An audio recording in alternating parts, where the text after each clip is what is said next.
同学们好，halo, selamat datang di mata kuliah praktik mengajar bahasa Mandarin bersama saya Zhang Laoshi dan hari ini kita akan belajar membuat soal dan penilaian dalam proses pembelajaran.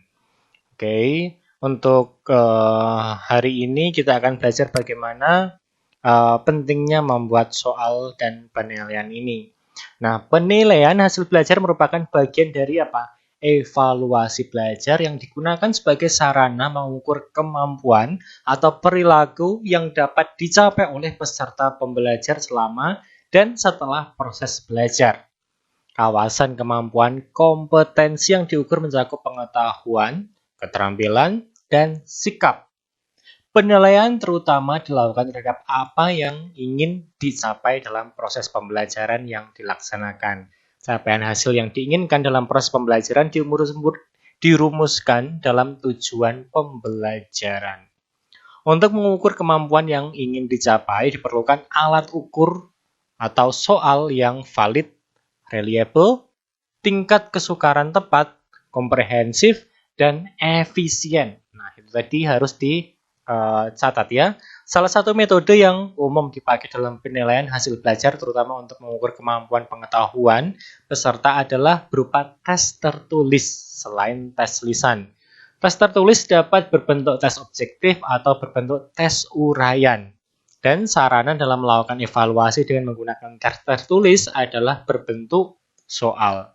Nah, cara pengambilan penilaian bisa absensi dulu dari kehadirannya, presensinya, lalu nilai tugas, keaktifan, nilai ujian lisan atau tertulis, tugas kelompok, tugas praktek. Jadi banyak sekali dalam satu semester itu mengambil penilaian dari absensinya, dari nilai tugasnya, keaktifannya, lalu nilai tugas lisan atau tertulisnya, tugas kelompoknya, tugas prakteknya. Jadi banyak sekali yang kita bisa nilai. Tinggal bobotnya berapa persen nanti kebijakan setiap sekolah akan berbeda.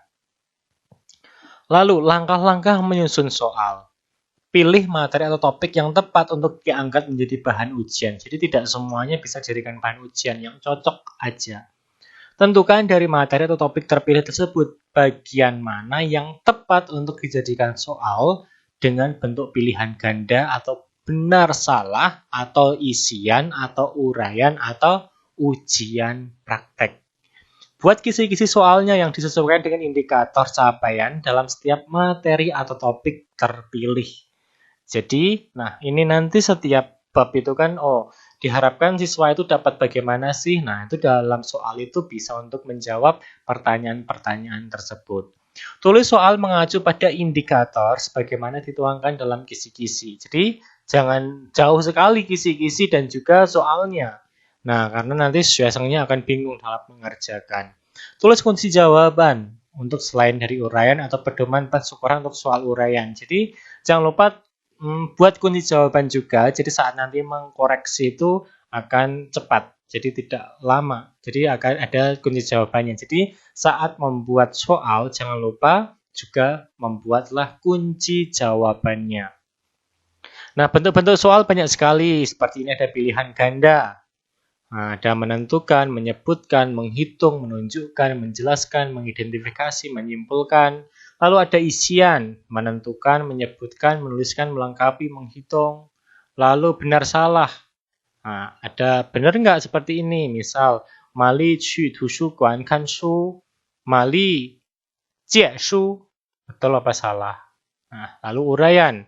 Disuruh menganalisis, memberi contoh, menyimpulkan, menyebutkan, menjelaskan sesuatu. Nah, itu soal-soal uraian. Jadi banyak sekali model soal. Ada 选字题, 选字填空, 完成句子, selalu ada 完成对话, 连句成段, 改错句, 连词, 阅读理解, 描述题, dan seterusnya. Jadi banyak sekali model-model soalnya. Oke, jadi tergantung model bacaan itu soalnya itu apa, sesuai dengan bacaannya dan juga babnya yang dipelajari cocoknya apa.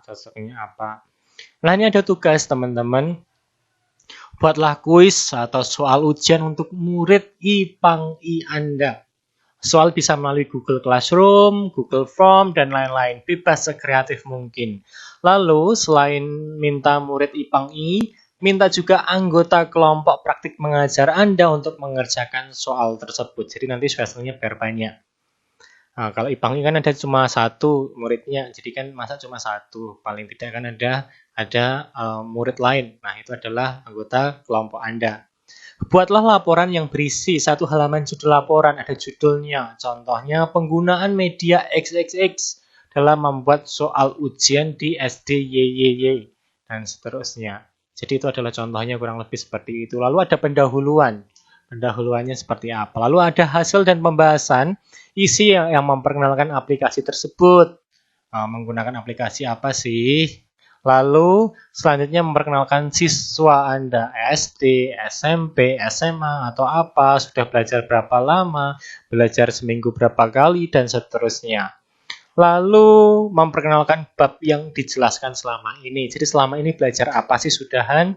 Lalu penggunaan aplikasi saat ujian yang berisi penggunaan, kelebihan, kekurangan.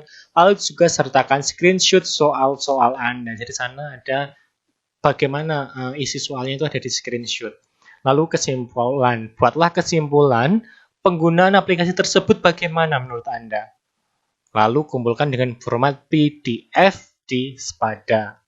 Oke ya. Jadi sekreatif mungkin, buatlah soal sebanyak mungkin, tidak masalah, jadi yang cocok saja. Oke, kurang lebih seperti ini. Saya akhiri pembelajaran hari ini. Tetap jaga kesehatan, jaga kebersihan, hindari aktivitas luar, dan juga hindari kerumunan. 我们下课，同学们，再见。